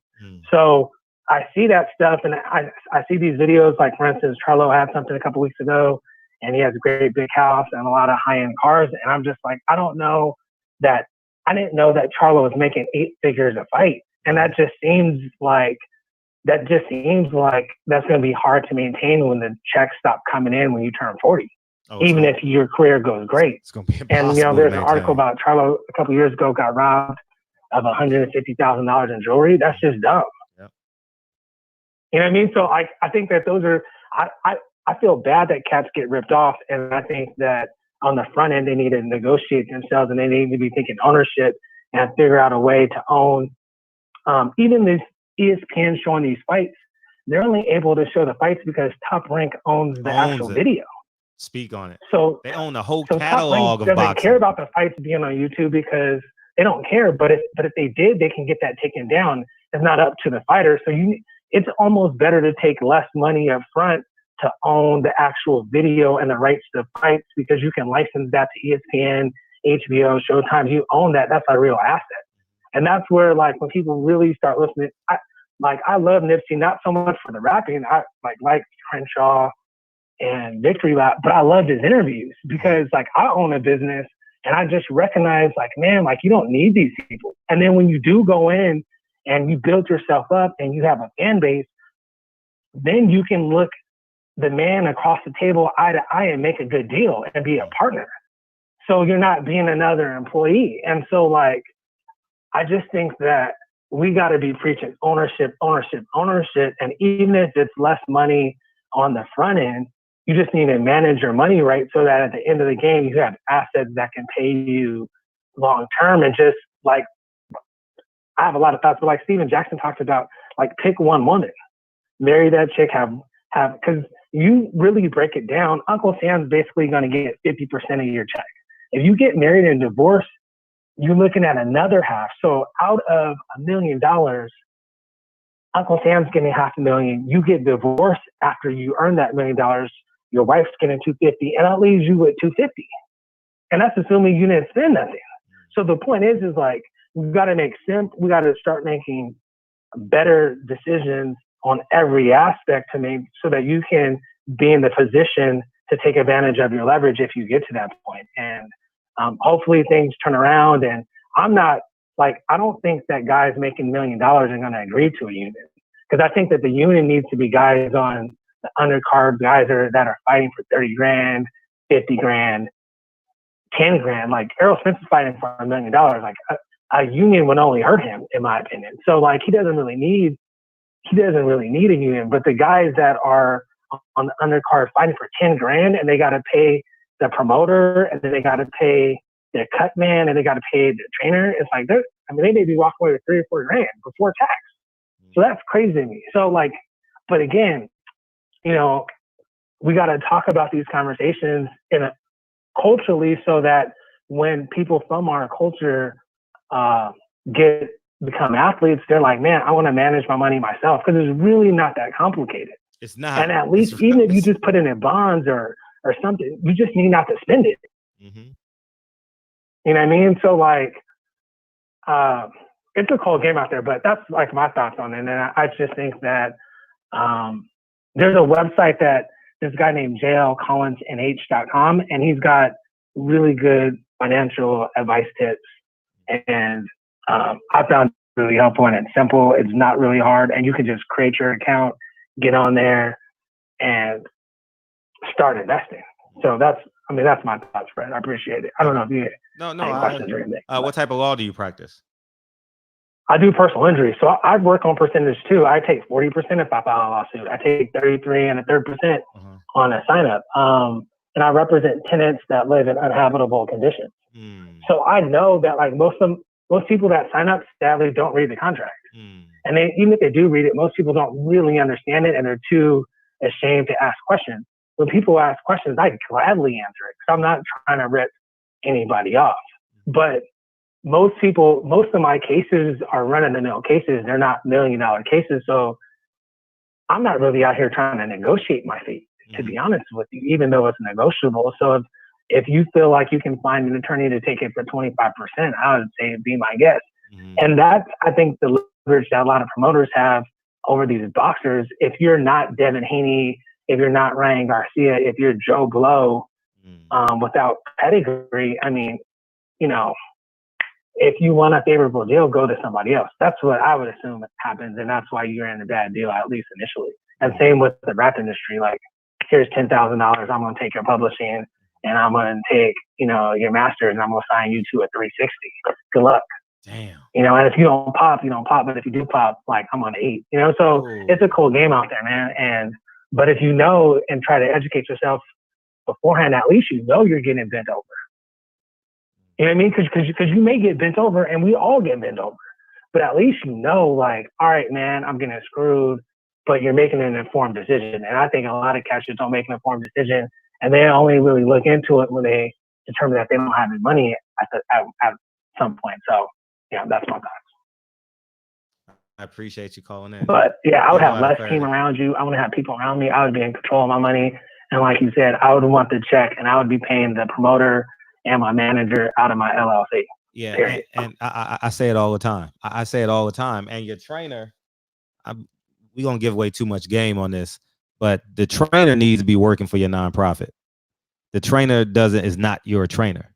The trainer is your gym. He works, you train after school kids, you know what I mean? And he works there, and you make a donation to that nonprofit, and that's how he gets paid. So now you've donated a portion of your check, which is non-taxable. You know what I mean? And it lowers your taxable income. You know, so yeah, right. And another thing, now that I'm thinking about it, Fred, you can, most boxers, especially guys not training in California, you can own the property where you train in an LLC, and then your boxing corporation that you work for rents that from your property LLC, and then you also run the nonprofit that you own out of that LLC, and then you're basically just shifting money to different I know assets and keeping money in. And like Nip said, all money in, no money out. Yeah, I live that life. That's the life I live. Yeah, you know what I mean? Yeah. Yeah. So I'm from West Side 60. Shit, I might got killed. You know what I mean? But yeah, no, that's the line and all my grinding. But these fighters ain't gonna get it, man. These fighters are not gonna get it for the most part. But I think the few that will, you know, there's somebody's team listening right now, and hopefully they're Googling what we just discussed. You know, yeah, man. I'm not that well versed on other state laws and stuff like that because there's so many laws I have to learn here in California. But I think it's just important that these fighters know what you spoke of. You understand what I'm saying? Yeah, because they can save so much money, man. Right, and so much money. And for instance, I'm up here in the Bay Area, and Andre Ward lives up here. He lives in a modest community, and I know people that go to his church. He drives modest cars. He's been with the same girl, the same wife, and he got all his kids with the same wife. So he's not getting hit with divorce, child support, and he didn't make Floyd money, but the odds of him running out of his money seem slim to me. And I'm not in his pocket, but it seems slim. And I know he had his lawsuit about his insurance. I think he got insurance policy. That was even smart to get the insurance policy on your health, which is why he's never going to come back. But it's stuff like that, man. I just think that you're right. The conversation needs to be had, and hopefully people start taking advantage. And everyday people, because if you invest $250 a month and you're in your 20s every month, you'll be a millionaire by the time you're 50. Yeah.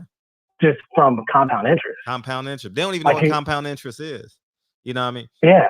You and I gonna have a conversation. You and I should do a video. So it's stuff and I wasn't always super educated on it. And I was out here doing dumb stuff, but at a certain point I was like, man, I need to be a little bit more smarter, and I need to just take the time and teach myself the rules of the game, because they're out there and a lot of people don't discuss it, particularly in our community. Sure. And it's when you know that this $10,000 that you're going to buy some jewelry on and that you may blow in the club, whatever, in 7 years, it could be double 20. And then 7 years after that, it could be doubled again 40. From 20 to 40. And it just starts building. And that's how that's wealth, basically. Yeah. When your money is working for you. So, Reggie Owens. Your show, Fred. I've been following with you for a week, man. You got good content. I appreciate the community. Last question. Reggie Owens wanted you to explain the 360 deal. So my understanding of a 360 deal is that they own everything you do. So if they're getting a percentage. So if you're a rapper, they're getting the songs, they're getting a piece of your publishing, they're getting a piece of your touring, they're getting a piece of your merch. If you do anything, I think if you go on a movie, they may get a piece of that. So they basically own you. And so you're essentially working for them. So it's kind of like Nip talked about, they give you fame and then they take the money. Yep. And that's and then when we have artists that sign satisfied with this fame, nigga. Yeah, that's what he says. Satisfied with this fame. Yeah. And it's I was listening to a conversation between Joe Budden and Lupe Fiasco, and Lupe was talking about stuff, man, and it was these executives are just playing chess out here. And if you don't know, even if you do know, because Lupe seemed like he knew, it was you can't really combat it because they're just out here ruthless. And so it's just fucked up. And we really need to get our own distribution. Because at least if you're going to get bent over by someone black. And not have people outside of the culture benefiting from the culture. So, that's my opinion on it. No, it's it's two things. They think white ice is colder and they want to be famous. You know what I mean? They don't want the fortune. Yeah. They think the fame is the fortune. You know what I mean? Like it's a yeah. And it's like stuff like you see all these press releases talking about, you know, Kanye West is a billionaire, Jay-Z's a billionaire. When you really deep dive in there, that's all bullshit. And like you got dudes like Al Heyman, where he's not announcing his stuff, but when you can read the I think Live Nation is a publicly traded company, and you can go in their SEC filing reports, and they bought his company, and like he's got equity in that big corporation, and they still use him as a consultant even while he's doing this boxing stuff. When I see online that Al Heyman's only worth $15 million, that's only because he's not announcing his stuff publicly, and he's basically moving in silent. And you move in silent and people don't know your business, but I mean, that's the best way to move, in my opinion. Like, fuck the fame. I just want to be a legend at the bank. Yeah. So. Nah, facts. And that's where I met Nipsey. Appreciate you, friend. I appreciate you, man. I appreciate you dropping some information. One. Yeah, man. Yep. Yeah, thank you. Some clarification there. Yeah, these fighters gotta. Hopefully they get it, man. Hopefully they listening, man. Hopefully they listening. Let my tent to beat 12. Double check the details. Gotta cross my T's and dot my I's or I can't sleep well. What's poppin', Reg? Hey, man, I had to call and say salute to that last caller, man. That was some key shit right there, man. That was an excellent call, but I was gonna say you got to put that into a separate video tomorrow. I'll do it just for you. Absolutely right. Yeah. People need to listen to what was said right there. That was some key shit, and that's our culture. Our culture is intelligence, and that's the shit we got to push, and that's the new agenda with us. I like the culture. That culture is intelligent culture, but I like that. That's all I wanted to say. Good call for the last dude that called. Great shit. Yeah, for real. Yeah, we're a solution based channel. We gonna rah. You know, we gonna campaign and champagne. We you know, I mean, we gonna throw the cards at you when you when you win the game. Nigga, we gonna flip the table over when we play dominoes, and we gonna get the solutions. You know what I mean? So at the end of the day, man, we're solution based, man, and I think it's just essential, man. You know, I mean, last week we had someone call in literally from the hospital and give us an update on COVID. This week, Broderick calls in and tells us what a 360 deal is, you know, gives us clarification on things that fighters can do, you know, and he's on that side of the law. You know what I mean? I didn't go to school. Everything I learned was trial and error. You know what I mean? But he has the exact terminology and where to find it. You know, I think it's that important. So I like it. Yeah, Al Heyman is worth $1 zillion. You know what I mean? Oh, hell.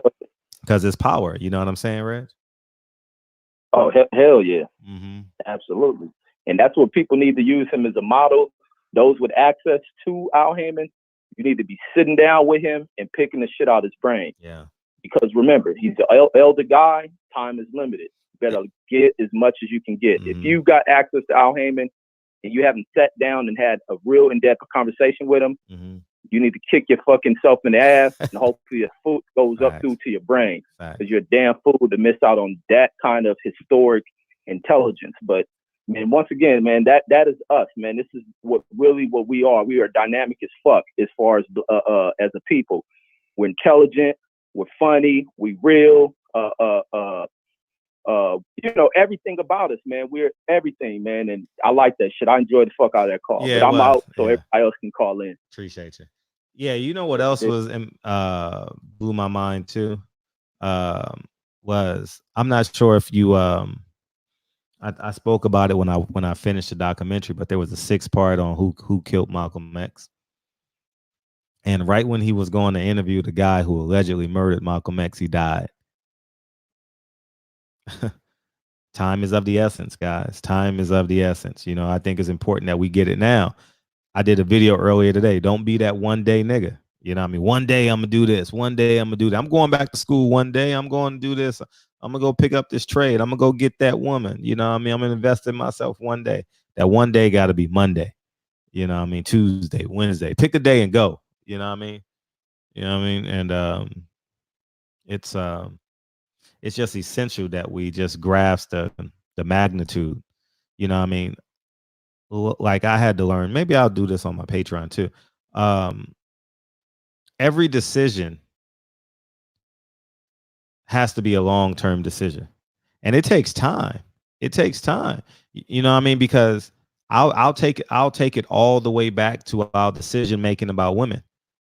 Men, we get acclimated to making split-second decisions that only gratify us right now in terms of long-term decisions. Now, I'm still a nigga too. I'm not going to sit here and say, oh yeah, you need to do X, Y, Z as it pertains to women, but that's just the mindset. And then that mindset carries over into the $20 that we have in our pocket. You know what I mean? Or the thing that I learned, I'm like, I'm not buying Jordans when Nike stock is $40 at the time, you know, when I first long time ago, you know, I'm not doing that shit when Nike stock is $30 and the Jordans cost $230. Why the fuck am I buying? That's hustling backwards. You know what I mean? So I think just the mindset, you know, and every state has a Nike outlet. Why would you go to Foot Locker when there's a Nike outlet 30 miles from your house? Everyone in the chat has a Nike outlet. You know what I mean? You shouldn't be at Foot Locker helping them pay their rent, you know? So little subtleties, man, in life that I think that adds up over the course of 40 years. Like I use the example of Kobe Bryant all the time. And years ago, Kobe told this story. And he says, well, if practice, you guys heard this already too, is practice is from 11 to 1. And he goes into great detail. If everybody's practicing at 11 to 1, all right, and I practice from 8 to 10, and I practice from 8, I'll finish the story in a second. What's up?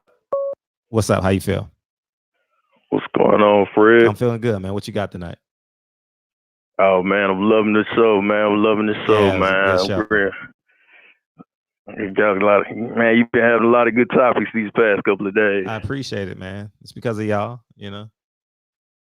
Hey, yeah, man. It's an oxymoron though, because right now we in a capitalistic society, and when you think about athletes, they're not taught at a young age how business works, because their full focus is on their craft. So it's like trying to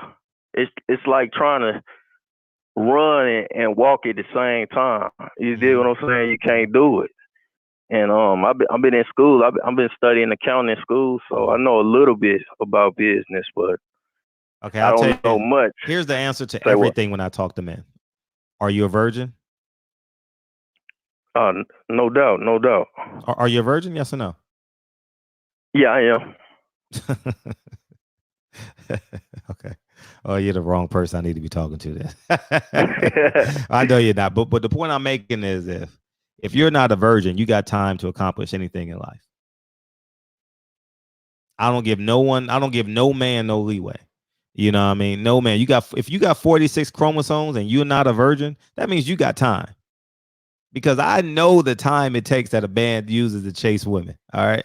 And you got time. You know what I mean? And I stand on that. You know what I mean? If you want something bad enough, what you gonna do? You gonna iron your clothes, you're gonna put it in the cleaners, you're gonna research the menu. You know what I mean? You're gonna go get the condoms on Thursday, knowing you got a date on Friday. You know what I mean?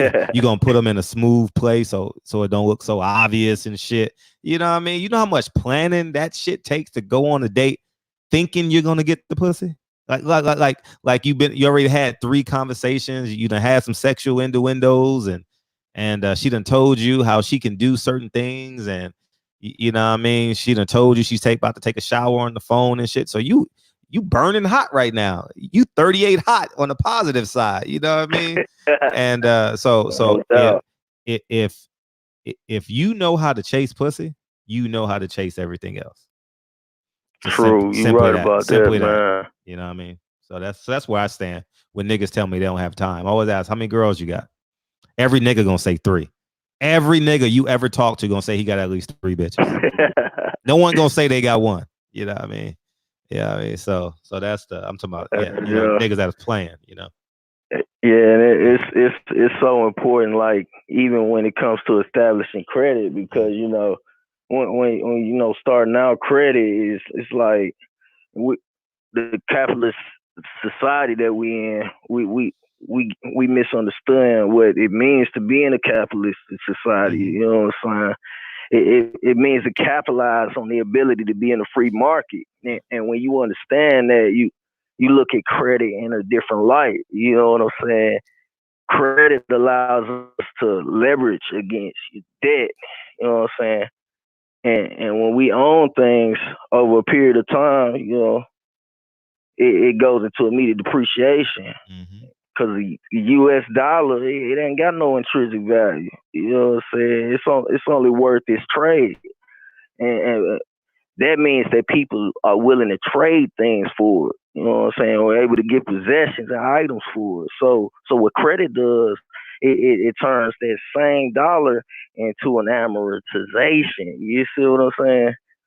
And that creates wealth because there's no tax on it. You see what I'm saying? You ain't being taxed. That's the number one thing. You know what I'm saying? And that's why credit is the most important resource in the world when it comes to capital and finance. Every dollar we get it's only worth 66 cents, and that's because of inflation. The government, they gonna always take 35 to 42% every time we get paid. Then on top of that, when you go and get your paycheck and you cash your paycheck, and then you want to go have a cup of coffee, what they give you in exchange? A receipt. You know what I'm saying? And then when you read that receipt, what's on it? Tax. Let's say, okay, I got my cup of coffee. Now you want to go to the store, buy some groceries, and then when you get done, it's another bill of exchange, a receipt with what on it? Tax. You know what I'm saying? So you just been taxed 3 times for the same dollar that you got once. You got your paycheck. They took FICO out. They took state out. They took Medicare out. They took whatever other benefits you got out. Now you got net.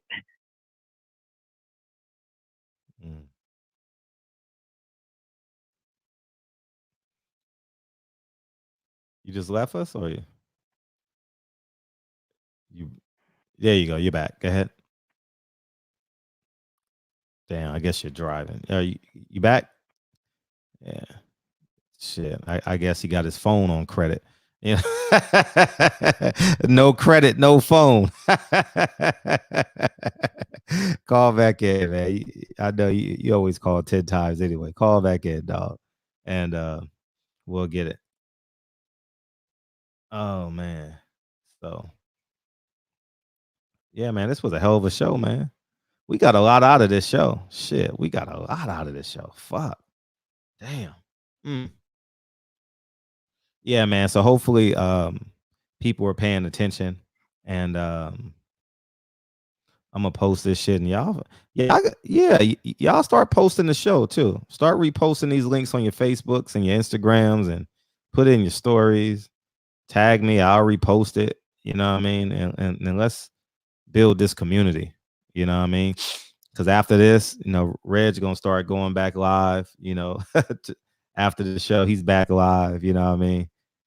I'm halfway through your 4-hour stream, Reg, on YouTube. I'm 2 hours in, dog.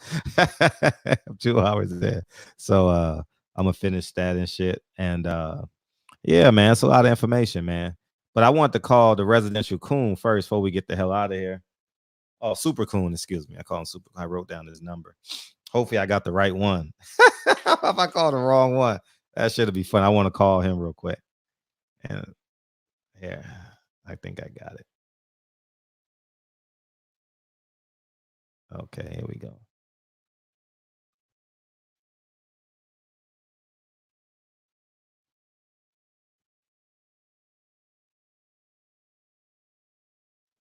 Oh shit. Okay, let me call for my phone then. I got a call from my phone. 1 second. Let me connect it. Like he probably with Oh, you know what? I can call from, but it's gonna take a minute. Yeah, let me find it. I'm in the program now, so I can't see no comments and shit. But I think it's just important that we take the time and we do this. All right, share this information, man. I appreciate the lawyer calling in. I appreciate Reg. I appreciate y'all setting the table. Shit, I appreciate Michael Moore being honest. You know, it takes a lot of humility for a fighter to say, "I'm poor." He said it. He said it, but I edited that part out because I know it was profound, but I just didn't want to hear that shit. He said that like 15 seconds before he went into his monologue, and I just didn't want to hear it. I don't like to hear that shit, man. These guys are motherfucking Captain America to me. You know what I mean? They're motherfucking Black Panther to me, and I don't like knowing that, you know, it didn't work out for them financially, because I already know they're gonna have brain damage, you know, on a certain level. So, you know what I mean? I just pray that we can get these generation fighters on the ball. You know what I mean? We can get these generation fighters on the ball. And what an interesting concept if we can get imagine the WBC champion saying we need reparations. We need reparations, dog. We need healthcare, pension, retirement. You know what I mean? Even if they deferred their money, you understand what I'm saying? Even if they didn't take any money but had a deferment program like the WBC, the IBF, and in actuality, if you think about it, it would be more advantageous. I mean, long term. I mean, no, it definitely wouldn't, because but I'm just saying, like, if they had great investors, like, it can be advantageous to them, and then they can leverage that into physical assets. But I don't think they don't. I don't think they understand that. They don't understand it on that level, because you get them physical assets. Imagine you owned, I mean, 100-unit apartment building. You know what I mean? You turn that into physical assets. I mean, that shit just keeps coming in and keep coming in and keep coming in forever. You know what I mean? Okay, I found it.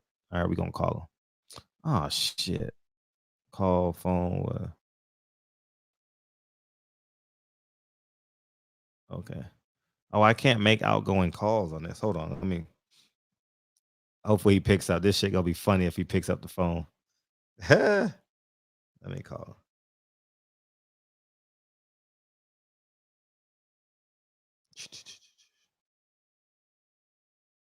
Oh shit. Hold up. Let me just start. All right, I'm gonna just go through. Oh yeah, and before we go, I want you guys to see Floyd Mayweather broke his silence. If y'all want to talk about that tomorrow, you're more than welcome to talk about that tomorrow. I'll play it before we get out of here, and we'll go from there. All right, good. Y'all can hear it.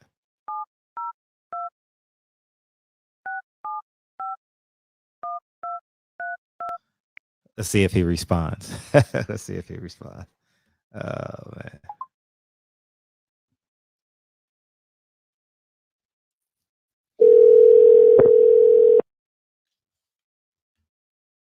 Hopefully he ain't got the corona or nothing like that.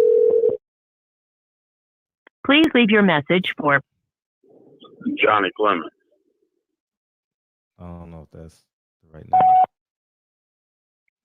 I don't know if that's the right number, but anyways, man. I'm gonna play the Floyd thing real quick, then we'll get out of here. That is his number because he calls in at 9:00 every show. All right, here's what Floyd had to say. I know you guys gonna watch, but I just want to set the table. You guys will watch just by the morning anyway, because I'm sure everybody's gonna post it. But let me screen share this shit.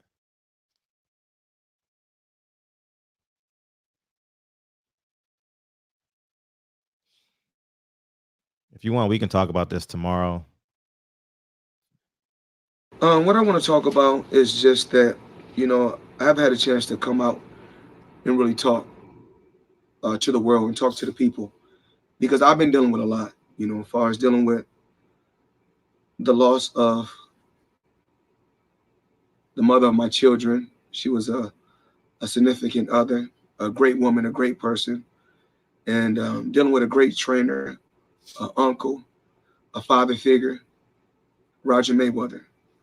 So I've been dealing with a lot, and I've really had a chance to come out and speak and talk to the world. I'm affected by this. It hurts to see what the world is going through. But I want us to stick together and keep believing. No one is perfect. I'm not perfect. And I strive to be a perfectionist every day, but no one is perfect. I make mistakes all the time. And the only thing I can do is try to become better. But I'm here to help this world become a better place.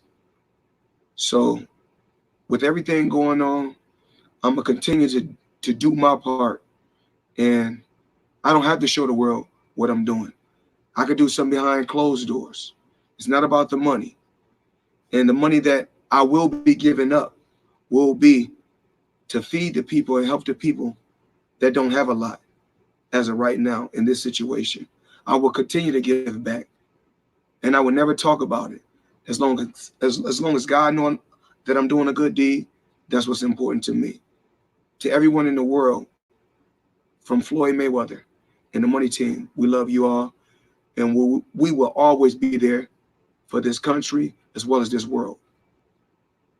What I want to talk about is just that, I've had and we'll segue into that tomorrow. So Ford is a hot button in boxing, so I'm pretty sure they'll come in. But anyways, man, I just reading this. We'll talk about it tomorrow. I just wanted to, the appetite. This is like the preview to Black Panther 2. You know what I mean? So anyways, man, I love y'all niggas, man. I appreciate it. Did Reese Joe step in? Reese Joe stepped in? Yeah, he is. He's definitely hearing what we're saying. Oh, shit. Oh, fuck. Nigga getting old, nigga. Nigga getting old, man. Nigga getting old, man. God damn, man. Nigga getting old, man. Damn. I got your back like a car seat, homie. Hey, today was the show of the week. This was fire. This was fire.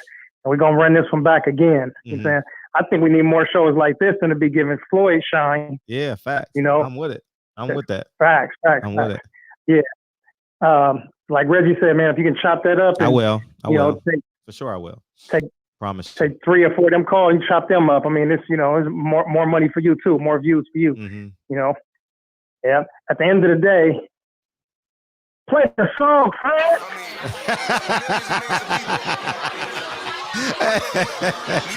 Yes, sir. Oh, man. Appreciate you, DB. Appreciate you, DB. Mark Wunderlich, man. What's up, man? It was 64 degrees in Utah the other day. I saw you in somebody's chat. I forgot. J8, Eric, Corey, Yellowman, Phil, Jeffrey. I appreciate the call, man. You getting comfortable, dog. You getting comfortable, Phil. Big dose, man. Big dose. I appreciate you, big dose. J.A. Dixon, Reggie Owens, appreciate you all the time. Yeah, Floyd here was exactly what we saying. Listen, let me tell you something. Man, they listen to everything I say. Trust me. Everything you say, Reggie Owens, they listening. Guaranteed. J8 ain't playing in the chat. Travis, what up, DB? Never gonna forget you, DB. Never, Phil. Never. All right. Eric, I appreciate you. Big dose again. Reggie Owens. Eric and STL.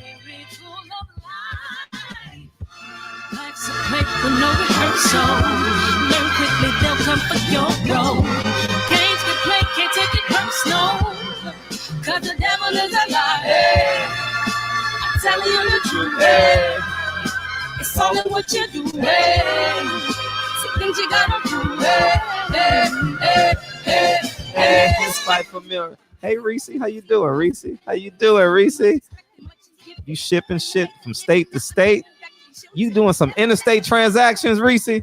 I just saw your stories about a couple hours ago. Big dose, smoke them. Yeah, Mother's Day is coming up, man. We're going to support Reese on Mother's Day, if not before. All right, that's what we're going to do. Broderick Brown, appreciate you, dog. Great input. Big dose, man. Yep, remind me, Big dose. I'll be glad to.